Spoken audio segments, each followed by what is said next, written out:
Hello दोस्तों। तो आज हम लोग क्लास 10th के बायोलॉजी के कुछ महत्वपूर्ण प्रश्नों पर ध्यान देने वाले हैं, जो कि एग्ज़ाम पॉइंट ऑफ व्यू से बहुत ज़्यादा महत्वपूर्ण है। ठीक है, इसके पढ़ने के बाद एग्ज़ाम में यहाँ से क्वेश्चन आने के चांस बहुत ज़्यादा होता है। ठीक है, तो इसको ध्यान से समझिएगा और सुनते चलिएगा। आइए प्रश्न नंबर 1 की ओर हम चलते हैं। पहला नंबर प्रश्न बोलता है, ठीक है, किस कोशिका द्वारा स्टोमाटा खोलने और बंद होने की प्रक्रिया को नियंत्रित किया जाता है। ध्यान दीजिएगा, यहाँ पर क्वेश्चन बोला है बाबू कि किस कोशिका के द्वारा स्टोमाटा का खोलना और बंद होने की प्रक्रिया को नियंत्रित किया जाता है। तो याद रखिएगा, क्या सर इसका सही आंसर हो जाएगा गार्ड सेल या यूकैरियोटिक सेल या प्रोकैरियोटिक सेल या इनमें से कोई नहीं। इसका सही आंसर हो जाएगा गार्ड सेल, जिसको द्वारक कोशिका भी कहते हैं। द्वार कोशिका कहते हैं, क्या कहते हैं हिंदी में? द्वार कोशिका कहते हैं।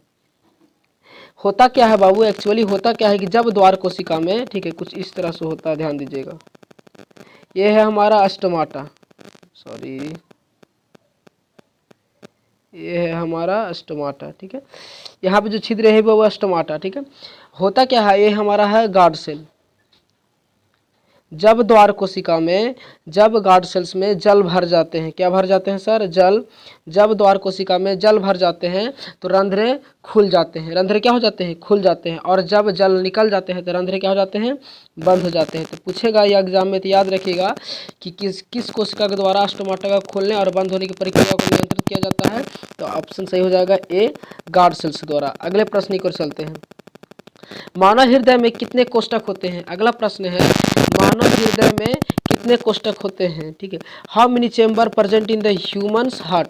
ठीक है, याद रखिएगा, क्या सर 2 होते हैं, 3 होते हैं, 4 होते हैं या 5 होते हैं? तो याद रखिएगा, मानव हृदय में जो कोष्ठकों की संख्या होती है 4 होती है। अगला प्रश्न है, अवायवीय श्वसन में निम्नलिखित में क्या बनता है? अवायवीय श्वसन के दौरान निम्नलिखित में क्या बनता है? हम सभी को जानते हैं श्वसन 2 प्रकार के होते हैं, एक वायवीय श्वसन, दूसरा होता है अवायवीय श्वसन। वायवीय श्वसन क्या होता है सर? वैसा श्वसन जो ऑक्सीजन की उपस्थिति में हो, और अवायवीय जो ऑक्सीजन की अनुपस्थिति में हो। ठीक है, तो पूछता है जब अवायवीय श्वसन होता है जो कि ऑक्सीजन की अनुपस्थिति में होता है, इसके दौरान क्या निर्मित होता है? तो याद रखिएगा, अवायवीय श्वसन के दौरान, ठीक है, एथिल अल्कोहल बनता है। क्या बनता है? Ethyl alcohol. अगले प्रश्न की ओर चलते हैं। अगला प्रश्न है, लाइपेज एंजाइम का कार्य है। लाइपेज एंजाइम क्या करता है?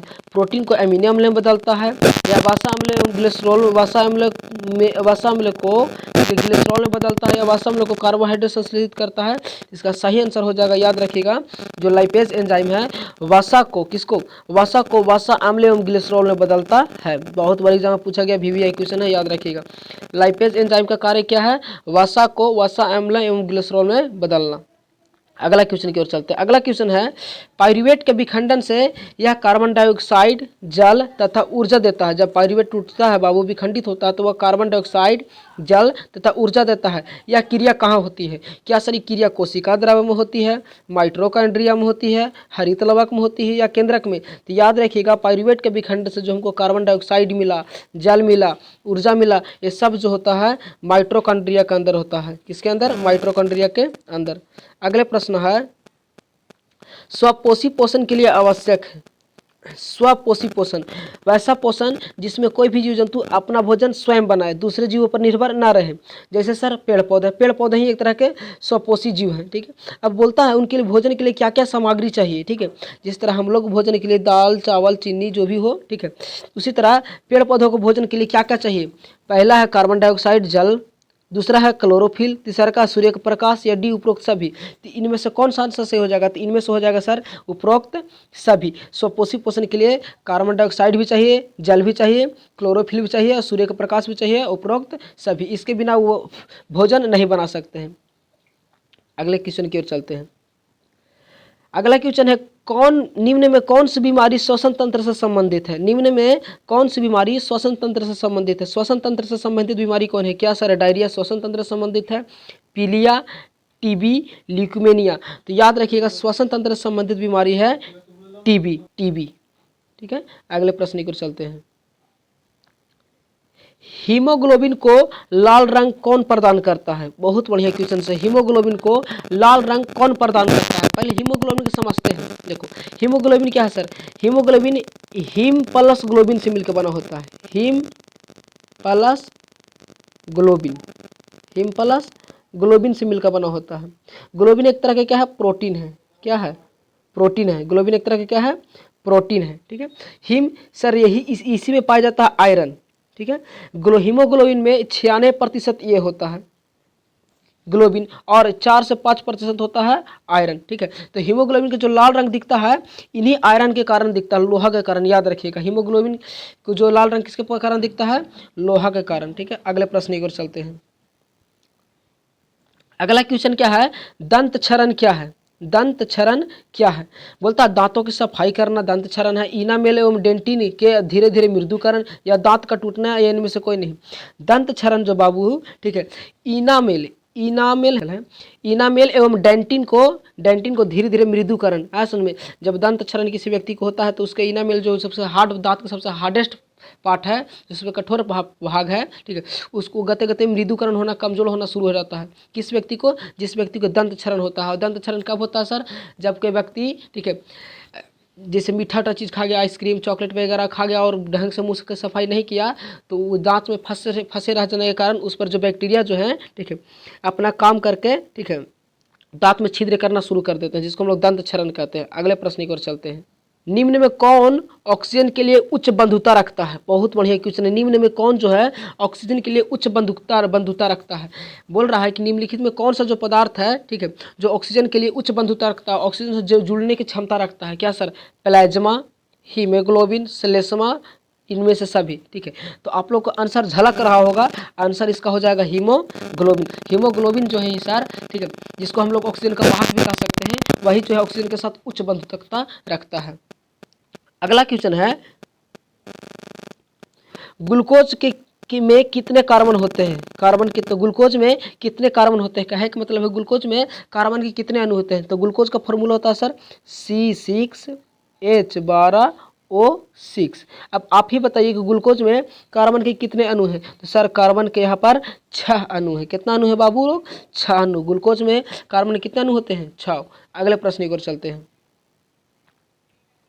ऑक्सीजन प्रचुर रुधिर फुसफुस से, ऑक्सीजन प्रचुर रुधिर, देखिए ध्यान से क्वेश्चन समझिएगा।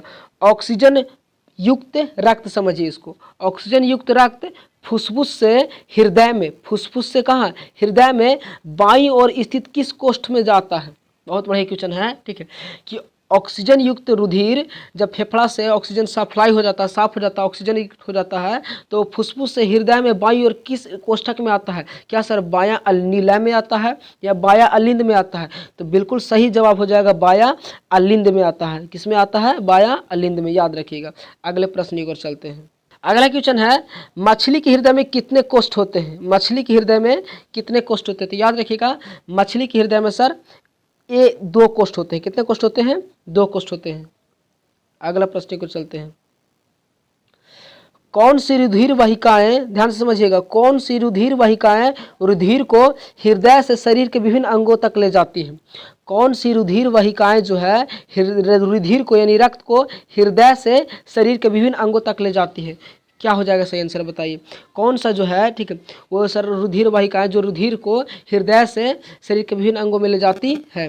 जिसका सही आंसर हो जाएगा ऑप्शन नंबर ए, धमनियां जो है सर, ठीक है, धमनियां जो है हृदय से, ठीक है, शरीर के विभिन्न अंगों तक ले जाती है रक्त को। ठीक है, अगला प्रश्न एक बोलता है, किस रुधिर वाहिकाओं का भित्ति मोटी और लचीली होती है। बहुत बढ़िया क्वेश्चन है। किस रुधिर वाहिकाओं का भित्ति मोटी और लचीली होती है। ये धमनी के सर, सीरा के, या ए और बी दोनों का, या इनमें से कोई नहीं। तो याद रखिएगा इसका सही आंसर हो जाएगा आप लोग का, ठीक है, ए, धमनी का जो है, धमनी किसका, धमनी का जो भित्ति होता है हल्का मोटी और क्या होता है, लचीली होता है। अगले क्वेश्चन की ओर चलते हैं। अगला है, स्थलीय जीवों में नाइट्रोजनी अपशिष्ट पदार्थ क्या होते हैं। जो जीव स्थल पर रहते हैं उनमें नाइट्रोजनी अपशिष्ट पदार्थ क्या होते हैं सर, अमोनिया, यूरिया, फास्फेट, या इनमें से कोई नहीं। तो इसका सही आंसर हो जाएगा यूरिया। कौन होता है, यूरिया। स्थलीय जीवों में नाइट्रोजनी अपशिष्ट पदार्थ क्या होते हैं सर, यूरिया, याद कर लीजिएगा। अगले प्रश्न की ओर चलते हैं। अगला है, जलीय जीव में नाइट्रोजन अपशिष्ट पदार्थ होते हैं। जलीय जीव में नाइट्रोजन अपशिष्ट पदार्थ क्या होते थे। जलीय जीव में जो अपशिष्ट पदार्थ होते हैं वो होता है अमोनिया। क्या होता है, अमोनिया, याद रखिएगा क्या होता है, अमोनिया। अगले प्रश्न की ओर चलते हैं। कवक में पोषण की कौन सी विधि पाया जाता है। तो पढ़ाए थे, जब पोषण पढ़ाए थे क्लास में, ठीक है, तो आप लोग बताया गया था कि कवक में पोषण की कौन सी विधि पाया जाता है। तो याद रखिएगा, कवक में पोषण के मृत जीव पोषण, कौन पोषण, मृत जीवी पोषण पाया जाता है। कवक में पोषण की कौन सी विधि पाया जाता है, मृत जीवी पोषण, ठीक है, जिसमें ऐसा पोषण, मृत जीव पोषण क्या होता है सर, वैसा पोषण जिसमें जीव जंतु, मरे जीव जंतु से अपना भोजन प्राप्त करते हैं। ठीक है, अगले क्वेश्चन की ओर चलते हैं। खुला परिसंचरण तंत्र किसमें पाया जाता है, ओपन सर्कुलेटरी सिस्टम इसको बोलते हैं। खुला परिसंचरण तंत्र किसमें पाया जाता है, क्या सर गाय में पाया जाता है, मनुष्य में, बाघ में या कॉकरोच में।